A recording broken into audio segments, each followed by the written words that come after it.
안녕하세요. 한 주 잘 보냈나요? 우리 시간 함께 말씀 보도록 하겠습니다. 오늘 말씀은 사도행전 2장 32절 말씀입니다. 사도행전 2장 32절 말씀, 신약성경 190쪽에 있습니다. 우리 한 목소리로 읽어보겠습니다. 이 예수를 하나님이 살리신지라 우리가 다 이 일의 증인이로다. 아멘. 함께 기도하겠습니다. 사랑과 은혜가 풍성하신 하나님 아버지, 오늘 복된 부활주의를 맞이해서 하나님을 예배할 수 있는 은혜 주셔서 참으로 감사합니다. 사랑하는 하나님, 이 시간 우리 마음을 다해서 드리는 이 예배를 기쁘게 받아주시옵소서. 그리고 하나님의 말씀을 우리에게 들려주시옵소서. 하나님의 말씀을 들을 때 잘 깨닫고 이 말씀을 우리의 마음에 새기고 순종하며 살아가는 복을 허락하여 주시옵소서. 사랑하는 우리 모든 친구들 한 사람 한 사람 하나님께서 기억하여 주시고 인도하여 주시옵소서. 모두 하나님의 사람으로 잘 세워져 가도록 이끌어 주시옵소서. 감사합니다. 이 모든 말씀 예수님 이름으로 기도합니다. 아멘. 오늘은 예수님의 부활을 전하며 살아요 라는 제목으로 함께 말씀을 나누어 보겠습니다. 미국 시카고에서 있었던 일인데요. 제임스 딕슨이라는 사람이 있었어요. 그런데 어느 날 이 제임스 딕슨이라는 사람이 15년 된 베테랑 경찰관을 총으로 쏘았다 라는 이유로 이제 법정에 서게 됩니다. 판사는 이 모든 상황들을 살펴본 뒤에 제임스 딕슨이 잘못했구나 라고 생각했고 제임스 딕슨에게 벌을 내립니다. 그런데 그때 이 사건을 조사했던 기자실로 뜻밖의 전화가 한 통 걸려오는데요. 이 전화의 내용이 충격적이었어요. 이 경찰관이, 총에 맞은 경찰관이 만년필처럼 생긴 아주 작은 불법 권총을 가지고 있었다라는 거예요. 그런데 이 경찰관이 이 사실을 숨기려고 모든 죄를 이 제임스 딕슨이라는 사람에게 다 뒤집어 씌웠다라는 전화였어요. 이 소식을 듣고 다시 조사하기 시작합니다. 조사가 끝난 뒤에 제임스 딕슨이라는 사람이 총을 쏜 게 아니라 이 만년필처럼 생긴 불법 권총이 경찰관 셔츠 속에 있었는데 우연하게 이 총이 발사가 되었다라는 사실이 밝혀지게 된 거예요.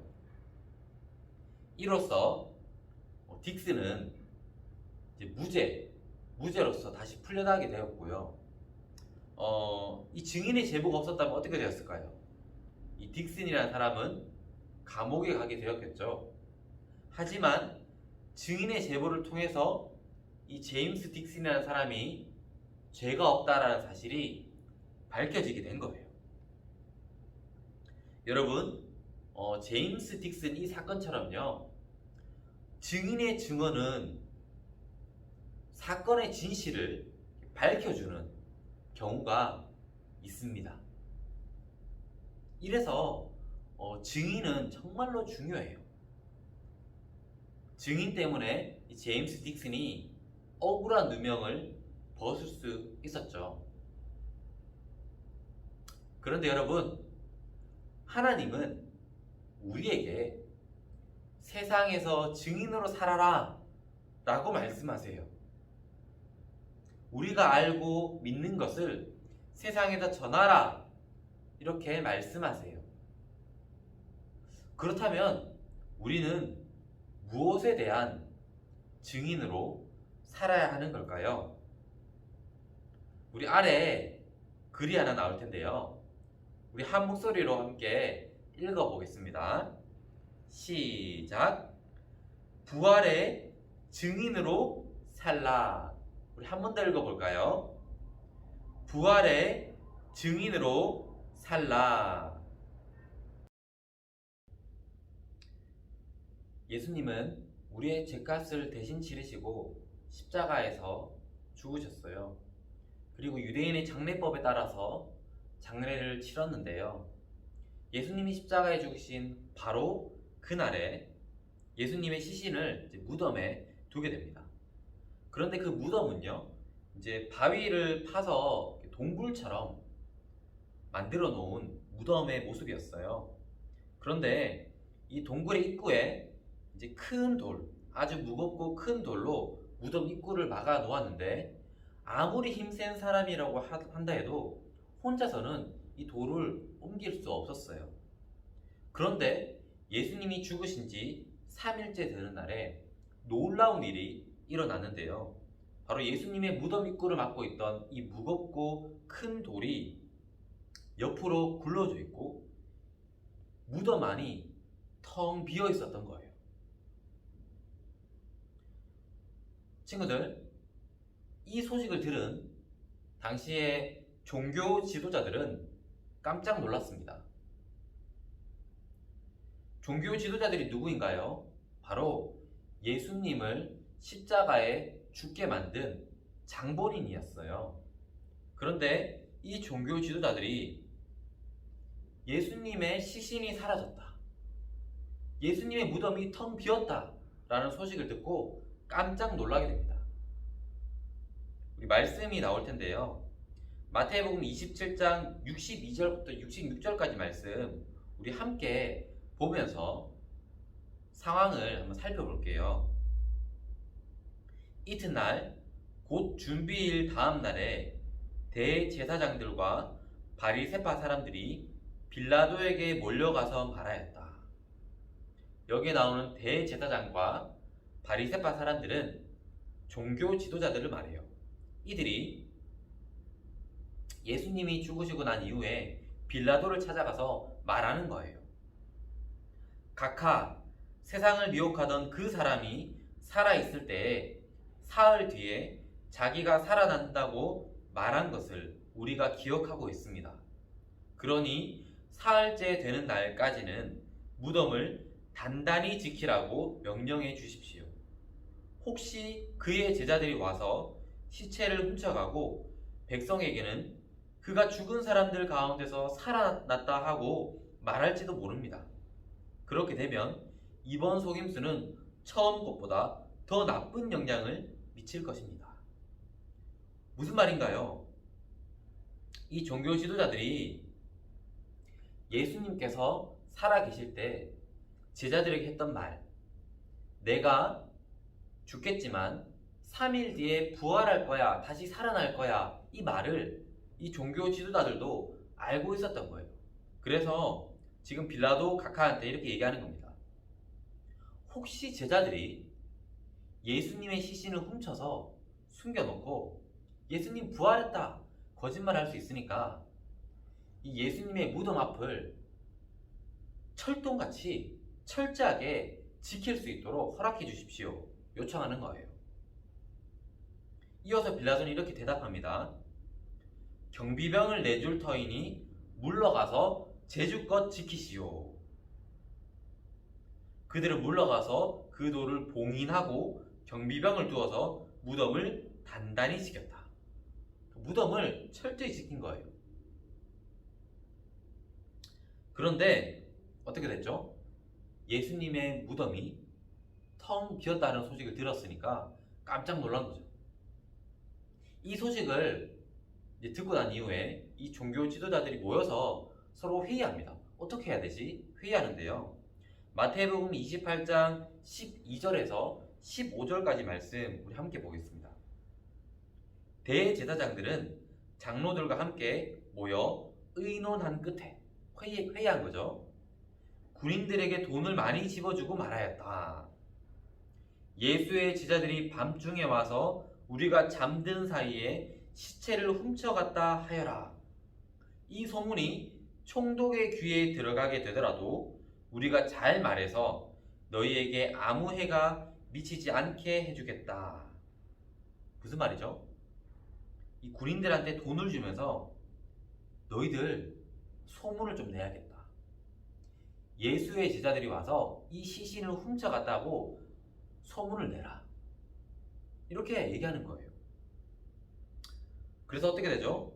그들은 돈을 받고서 시키는 대로 하였다. 그리고 이 말이 오늘날까지 유대 사람들 사이에 널리 퍼져 있다. 어떻게 생각하나요?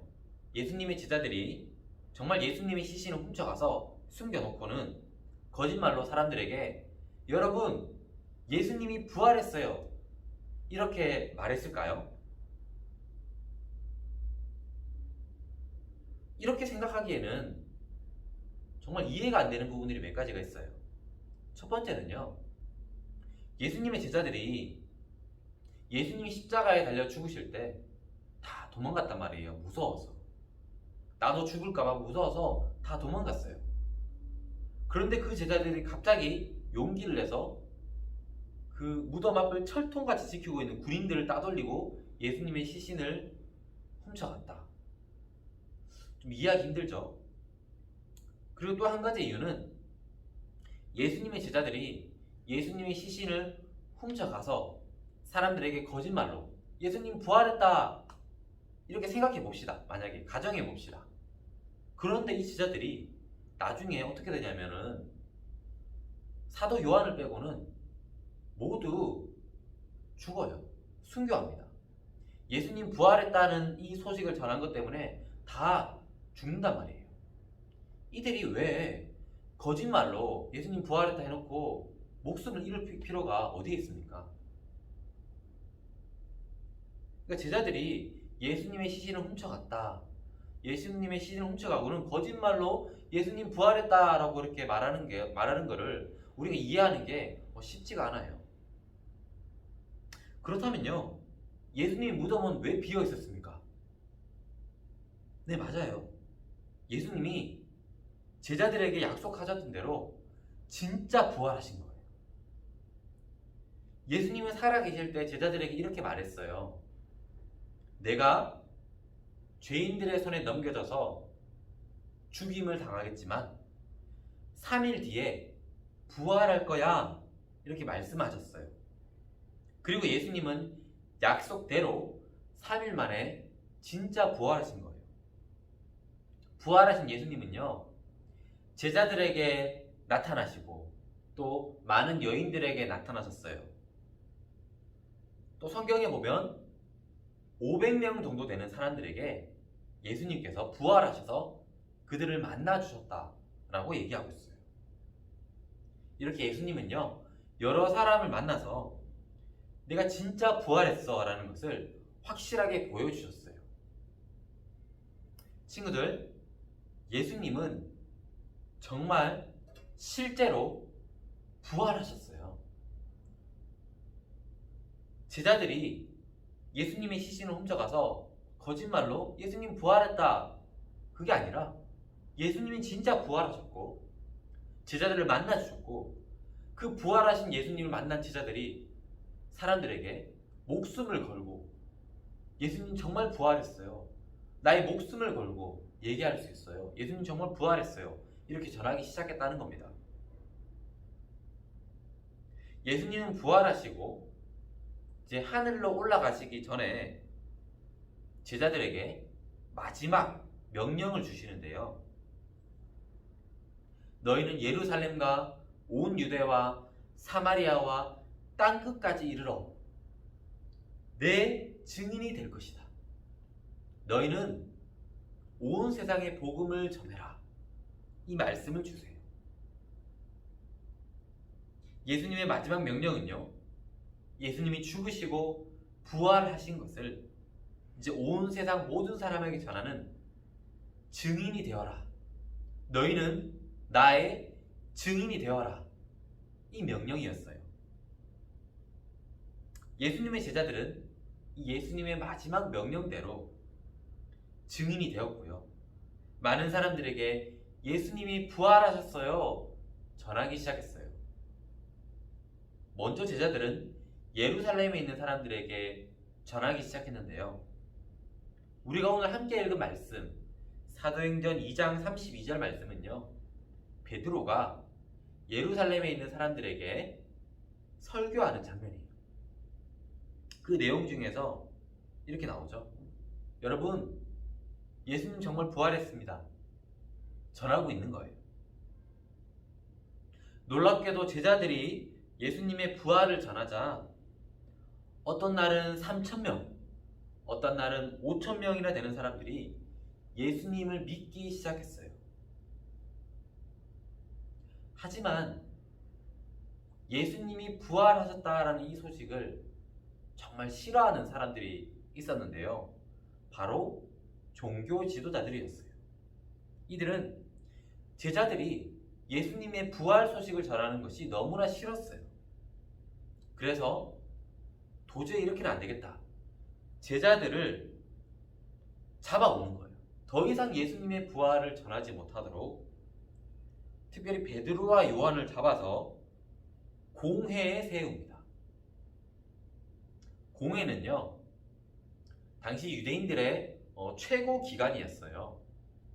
그래서 베드로와 요한을 이 공회 한 가운데 세워두고 공회에 있는 사람들은 쭉 둘러서 베드로와 요한을 쭉 둘러서 앉아 있는 거예요. 이때 베드로와 요한이 어떻게 행동했을까요? 예전에 베드로와 요한 같았으면 두려워하고 겁냈을 거예요. 하지만 지금 베드로와 요한은 두려워하지 않고 분명하게 이렇게 말했습니다. 여러분이 십자가에 못 박아 죽인 이 예수님을 하나님이 다시 살리셨다. 우리는 보고 들은 이 놀라운 사실을 전하지 않을 수가 없다. 예수님은 정말 부활하셨다. 이렇게 당당하게 말하는 거예요. 공회에 있었던 사람들은요, 베드로와 요한이 겁내지 않고 이렇게 당당하게 말하는 것을 보고 깜짝 놀랐습니다.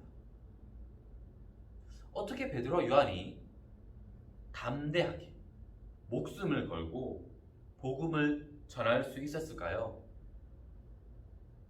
예전에 이들은 예수님이 십자가에 달릴 때 무서워서 다 도망갔어요.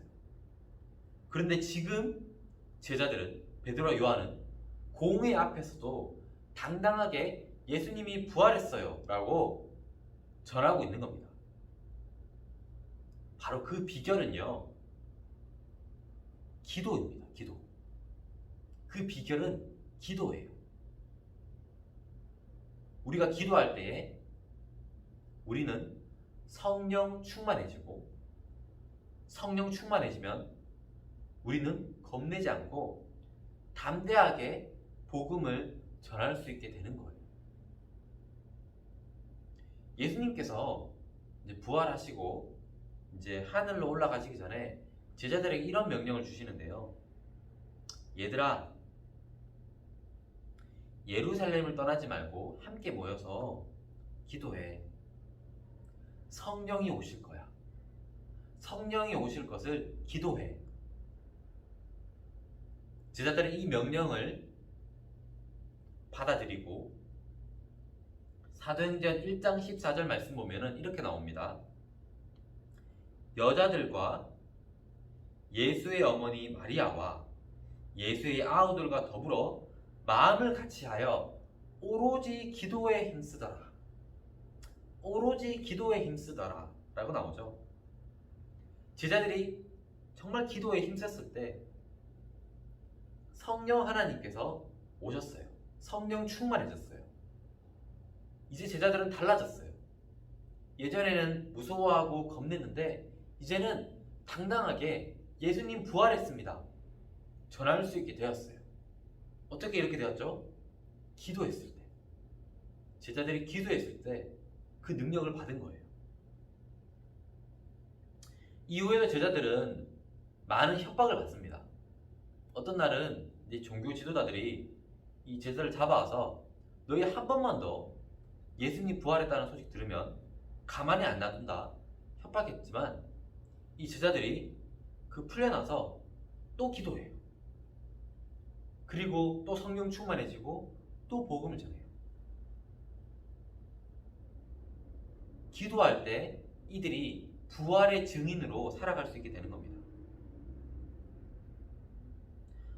예수님의 명령에 순종한 제자들과 또 다른 사람들로 인해서 이 부활하신 예수님이 부활하셨다 이 소식이 계속해서 전해져 왔습니다. 여러 나라의 많은 사람들이 예수님을 믿게 되었죠. 그리고 약 2000년이 지난 지금까지도 계속해서 예수님이 부활하셨다라는 소식을 사람들이 전하고 있어요. 그래서 우리도 이 복음을 듣고 우리를 위해 죽으시고 부활하신 예수님을 믿게 된 거죠. 사랑하는 여러분, 사도행전 2장 32절 말씀, 이 예수를 하나님이 살리신지라 우리가 다 이 일의 증인이로다. 우리가 증인인 거예요. 예수님 부활하셨다. 부활의 증인이 바로 우리인 거예요. 부활의 증인이 되어서 예수님의 부활을 전하는 일은 제자들만 해야 되는 일이 아니에요. 우리도 부활의 증인으로서 예수님의 부활을 전해야 돼요. 예수님이 우리에게도 이 부활을 전하는 증인으로 살라고 명령하셨기 때문이에요. 우리가 예수님의 부활을 전하면 우리 주변에 있는 많은 사람들이 예수님을 믿게 되겠죠. 그리고 천국 백성이 될 수 있는 거예요. 우리 이 믿음 가지고 마지막으로 함께 외쳐볼까요? 함께 외쳐보겠습니다. 시작! 부활의 증인으로 살라. 우리 한 번 더 외쳐볼까요? 부활의 증인으로 살라. 우리 지금 함께 기도할 텐데요. 하나님께서 우리를 부활의 증인으로 부르셨어요. 우리 이 부활의 증인된 삶을 살아갈 수 있도록 기도합시다. 기도할 때 하나님께서 우리에게 능력 주세요. 그래서 우리가 부활의 증인으로 살아갈 수 있도록 도와주세요. 하나님, 제가 부활의 증인이 되고 싶습니다. 예수님 부활하셨다는 소식을 주변에 전하는 증인의 삶을 살고 싶습니다. 도와주세요. 저를 통해서 예수님의 부활 소식이 주변에 전해질 수 있도록 도와주세요. 우리 제목 가지고 함께 기도하겠습니다.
함께 기도하겠습니다.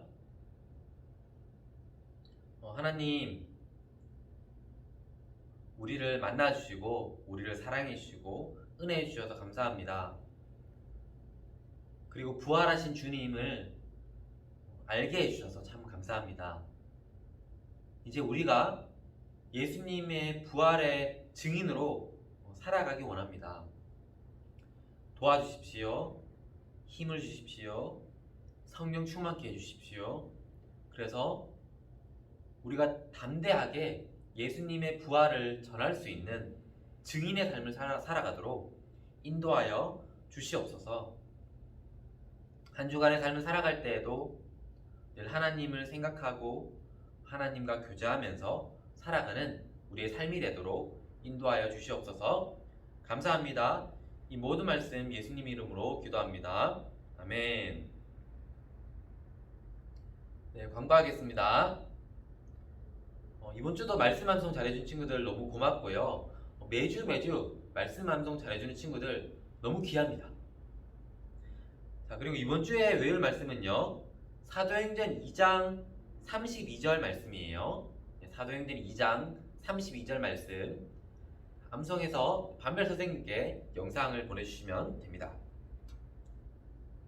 그리고 영상으로 예배드리는 친구들 중에서 고난주간 묵상지 한 친구들 있으면 반별 선생님께 그걸 좀 보내주세요. 그러면 체크해서 잘한 친구들에게는 상이 있으니까 그 반별 선생님께 연락해 주시면 되겠습니다. 네, 그러면 우리 이제 마침 구호하고 마칠 텐데요. 우리 초등부 구호 같이 한번 해보겠습니다. 준비하시고 믿음 리바이벌